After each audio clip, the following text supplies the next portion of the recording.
اگر آپ یو کے میں یہ سمجھ کر بیٹھے ہیں کہ 5 سال پورے ہوتے ہی آپ کا ILR تقریباً طے ہے، تو آج کی ویڈیو آپ کے پورے امیگریشن پلان کو بدل سکتی ہے کہ گورنمنٹ نے صرف اشارہ نہیں دیا بلکہ بہت واضح انداز میں یہ کہا ہے کہ سیٹلمنٹ اب آٹومیٹک نہیں ہونی چاہیے بلکہ ارنڈ سیٹلمنٹ ہونی چاہیے۔ اور اس کا مطلب کیا نکل سکتا ہے؟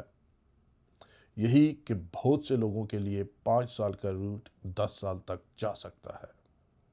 اور سب سے بڑی بات، یہ ایفیکٹ صرف نئے آنے والوں تک محدود نہ رہے بلکہ ان لوگوں تک بھی پہنچ سکتا ہے جو پہلے ہی یو کے میں موجود ہیں مگر ابھی سیٹلڈ نہیں ہوئے۔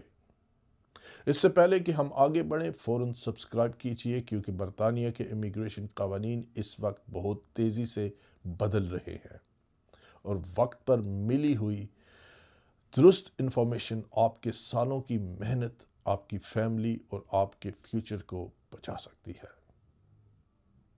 اور کامنٹس میں اپنے سوالات ضرور لکھیں۔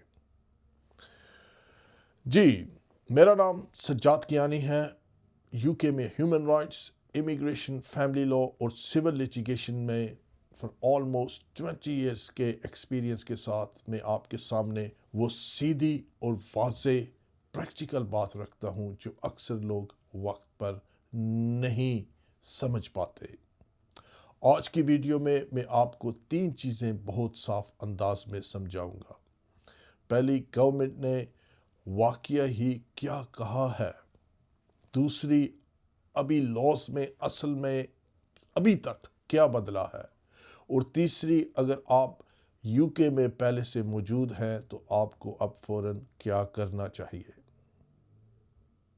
سب سے پہلے بیسک پوزیشن سمجھ لیجئے۔ ہوم سیکرٹری شبانہ محمود نے 5 مارچ 2026 کی امیگریشن سپیچ میں کہا ہے کہ سیٹلمنٹ ایک ایسی چیز ہونی چاہیے جو ارن کی جائے، نہ کہ آٹومیٹک طور پر مل جائے۔ انہوں نے یہ بھی کہا کہ جنرل اصول کے طور پر کوالیفائنگ پیریڈ یعنی مدت 5 سال سے بڑھ کر 10 سال ہونی چاہیے۔ مزید یہ کہ clean criminal record, tax payer پر قرض نہ ہونا، ورک اور ٹیکس دینے کی ہسٹری اور زیادہ مضبوط انگلش جیسی کنڈیشنز بھی اس فریم ورک کا حصہ بن سکتی ہے۔ اب یہاں وہ بات آتی ہے جس نے سب سے زیادہ پریشانی پیدا کی ہے۔ انہوں نے یہ بھی واضح انداز میں کہا کہ پروپوز چینجز ان لوگوں پر اپلائی ہو سکتی ہیں جو آج یو کے میں موجود ہیں مگر ابھی تک سیٹلڈ سٹیٹس نہیں رکھتے، یعنی ریٹروسپیکٹیو ایفیکٹ کا حقیقی خوف۔ اب یہاں ذرا رک کر ایک انتہائی پیوٹل لیگل اصول سمجھ لیجئے، کیونکہ یہ وہ پوائنٹ ہے جو آپ کے کیس کی سمت یا ڈائریکشن بدل سکتا ہے۔ ایک مشہور کیس ہے اوڈی لولا، جو 2009 کا کیس ہے جس کا میں پہلے بھی ذکر کر چکا ہوں۔ بہت مختصر الفاظ میں اس کیس نے یہ اصول مضبوط کیا ہے کہ امیگریشن رولز میں چینج آنے کے بعد اکثر ڈیسیژنز اس وقت کے نافذ رولز کے تحت کیے جانے چاہیے جب تک خود رولز میں واضح طور پر کوئی عبوری تحفظ یا ٹرانزیشنل پروٹیکشن نہ دی گئی ہو۔ آسان زبان میں یہ کہنا کافی نہیں کہ میں پہلے آ گیا تھا یو کے، اس لیے پرانے رولز ہی مجھ پر اپلائی ہونے چاہیے۔ اصل سوال یہ ہوتا ہے، نئے رولز کی ورڈنگ کیا کہتی ہے؟ لیکن یہاں ایک اور اتنا ہی اہم لیگل نام آتا ہے اور آپ کے لیے امید کا دروازہ بھی کھولتا ہے۔ وہ کیس ہے Pathan at Secretary of State for Home Department. 2020 کا یہ کیس ہے۔ یو کے سپریم کورٹ نے اس میں بہت واضح انداز میں کہا تھا کہ امیگریشن سسٹم کتنا ہی سخت کیوں نہ ہو، پروسیجرل فیئرنیس یعنی منصفانہ طریقہ کار پھر بھی ضروری ہے۔ دوسرے لفظوں میں گورنمنٹ رولز سخت کر سکتی ہے مگر فیئرنس، نوٹس اور پریکٹیکل جسٹس کے سوال ختم نہیں ہوتے۔ یہی وجہ ہے کہ میں کہتا ہوں لا صرف الفاظ کا گورکھ دھندا نہیں ہے، اس کا اپلائی ہونا بھی اہم ہوتا ہے۔ اب آئیے اصل اور موجودہ لیگل چیلنج پر۔ بہت سے لوگ سوشل میڈیا پر ہر چیز کو ایک ہی خبر بنا کر پیش کر رہے ہیں، مگر حقیقت یہ ہے کہ ابھی تک سب کچھ لا نہیں بنا یا قانون نہیں بنا۔ جو چیز رولز میں آ چکی ہے وہ انگلش لینگویج کی شرط میں سختی ہے۔ 5 مارچ 2026 کے اسٹیٹمنٹ آف چینجز یعنی HC 1691 اور اس کے ایکسپلینیٹری میمورینڈم میں یہ واضح کہا گیا ہے کہ سیٹلمنٹ کے لیے کئی روٹس میں انگلش لینگویج ریکوائرمنٹ B1 سے بڑھا کر B2 کی جا رہی ہے۔ یعنی لینگویج کا معیار واقعی سخت ہو رہا ہے، اور یہ صرف سپیچ نہیں بلکہ رولز میں شامل چینج ہے اور چینج ہو چکی ہے۔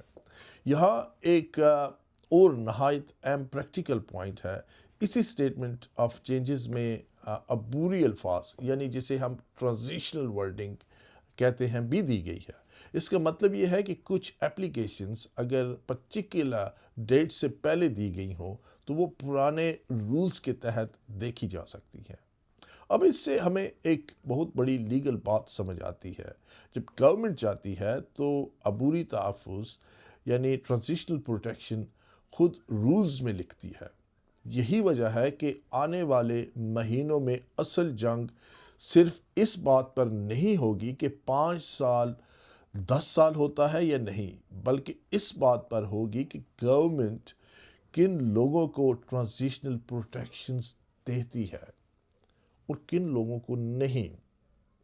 اب ایک عام آدمی کی مثال لیتے ہیں۔ فرض کریں ایک شخص 2023 میں اسکل ورکر روٹ پر UK آیا۔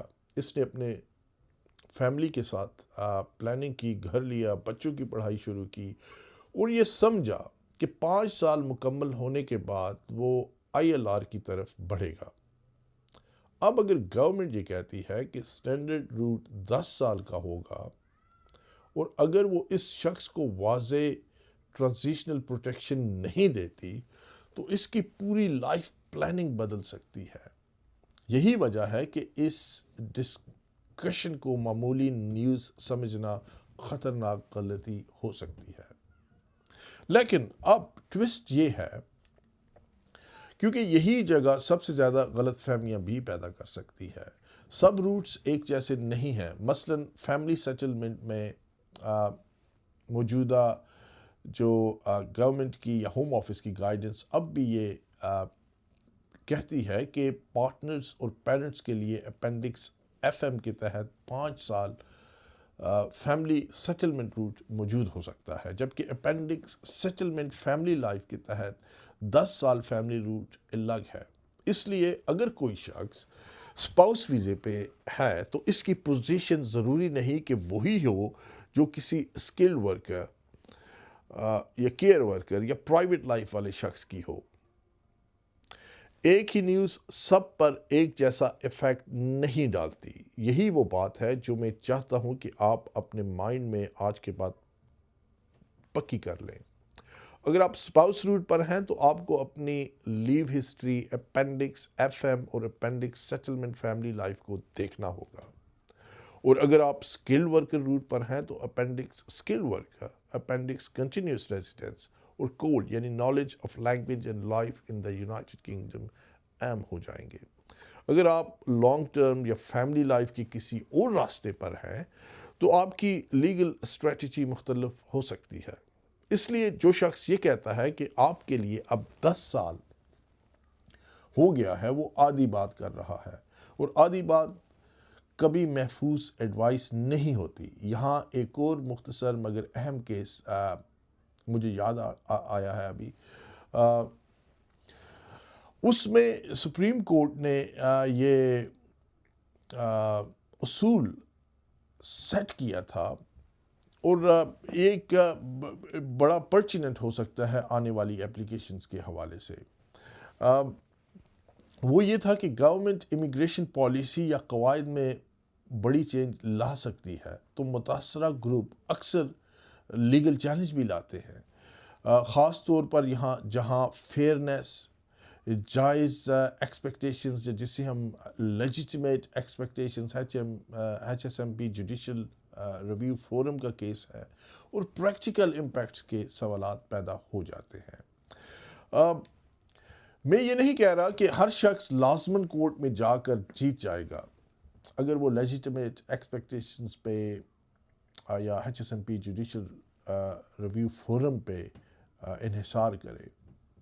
میں صرف یہ کہہ رہا ہوں کہ اگر رولز سخت ہوتے ہیں تو لیگل ڈسکشنز بھی جنم لیتی ہیں، اور وہ بھی سنجیدہ بنیادوں پر۔ اب ایک اور اہم موڑ پر آئیے، پولیٹیکل اور پارلیمنٹ جو سطح ہے اس پر بھی یہ بحث تیز ہو چکی ہے۔ ہوم افیئرز کمیٹی نے حالیہ رپورٹس میں خاص طور پر میڈیم سکلڈ ورکرز، بچوں، نوجوانوں اور ٹرانزیشنل پروٹیکشنز پر توجہ دی ہے۔ اس کا مطلب یہ ہے کہ اب معاملہ صرف پولیٹیکل سپیچ کا نہیں رہا، بلکہ ڈپارٹمنٹل چیک اینڈ بیلنس کا حصہ بن چکا ہے۔ دوسرے لفظوں میں آنے والے مہینوں میں اصل سوال یہی ہوگا کہ گورنمنٹ نئے رولز کن الفاظ میں لاتی ہے، کس پر فوراً اپلائی کرتی ہے، اور کن لوگوں کے لیے یہ عبوری یا ٹرانزیشنل نرمی یا ٹرانزیشنل پروٹیکشن اپلائی کرتی ہے۔ تو اب سوال یہ ہے کہ آپ کو کیا کرنا چاہیے۔ سب سے پہلی بات یہ ہے کہ اپنے امیگریشن روٹ کا فوراً آڈٹ کریں، یہ دیکھیں کہ آپ کس اپینڈکس کے تحت ہیں، آپ کی موجودہ لیو کب شروع ہوئی، آپ کا ممکنہ آئی ایل آر یا سیٹلمنٹ ٹائم لائن کیا ہے یا کیا تھا، اور اگر رولز بدلتے ہیں تو آپ کے لیے سب سے بڑا رسک کہاں ہے۔ دوسری بات، اپنی ٹیکس ہسٹری، لائف ہسٹری یا lawful residence, criminal record, English language evidence اور مکمل ڈاکومنٹڈ ٹریل بھی ابھی سے آپ مضبوط کرنا شروع کریں۔ اگر government in reality earned settlement کے نام پر کنٹریبیوشن بیسڈ ماڈل لاتی ہے تو مضبوط ڈاکومنٹری کوجنٹ ریکارڈ رکھنے والا شخص ہمیشہ بہتر پوزیشن میں ہوگا۔ تیسری بات، یہ اسیوم ہرگز نہ کریں کہ میں پہلے رولز نافذ ہونے سے پہلے آ چکا ہوں اس لیے میں محفوظ ہوں۔ اوڈی لولا ہمیں یہ بتاتا ہے کہ اصل جنگ رولز کی ورڈنگ میں ہوتی ہے۔ اور ایک اور کیس جو Pathan at Secretary of State for the Home Department, ایک اور بھی کیس ہے، یہ بھی ہمیں یاد دلاتا ہے کہ فیئرنیس پھر بھی زندہ رہتی ہے۔ دونوں باتیں ایک ساتھ سچ ہو سکتی ہیں۔ چوتھی بات، اگر آپ spouse, skilled worker, care worker, family, private life یا کسی لانگ ٹرم روٹ میں ہیں تو انڈیویجول لیگل ایڈوائس کے لیے بغیر کوئی بڑا ڈیسیجن نہ لیں، خاص طور پر جب آپ جاب بدل رہے ہوں یا ابراڈ ٹریول کر رہے ہوں یا آپ کی اپلیکیشنز میں ڈیلے ہو یا فیوچر پلاننگ کے آپ کے معاملات، آپ اس حوالے سے ضرور لیگل ایڈوائس لیں۔ یاد رکھیں، خوف حل نہیں ہے، آپ کی پریپریشن تیاری حل ہے۔ لاء میں دیر سے جاگنے والا شخص اکثر مہنگی قیمت دیتا ہے، اور جو وقت پر سمجھ لیتا ہے وہ راستہ بچا لیتا ہے۔ ایک سادہ سی کہاوت یاد رکھیں، جو شخص وقت سے پہلے تیاری کرتا ہے وقت اس کے خلاف نہیں جاتا۔ یہی آج کی ویڈیو کا اصل نچوڑ ہے۔ اگر آپ کا کوئی سوال ہے تو کمنٹس میں ضرور چھوڑیں، میں آپ کو یا میری ٹیم کا کوئی ممبر ضرور کوالیفائڈ سلیسٹر اس کا جواب دے گا۔ اور آخر میں سبسکرائب ضرور کریں، کیونکہ آنے والے مہینوں میں جو بدلے گا وہ صرف امیگریشن رولز نہیں ہوں گے بلکہ بہت سے لوگوں کی پوری لائف پلاننگ، فیملی سیکیورٹی اور فیوچر کے فیصلے ہوں گے، اور ایسے وقت میں اندازوں سے نہیں، ایکسپیرینس اور درست رہنمائی سے کام لیا جاتا ہے۔ See you soon.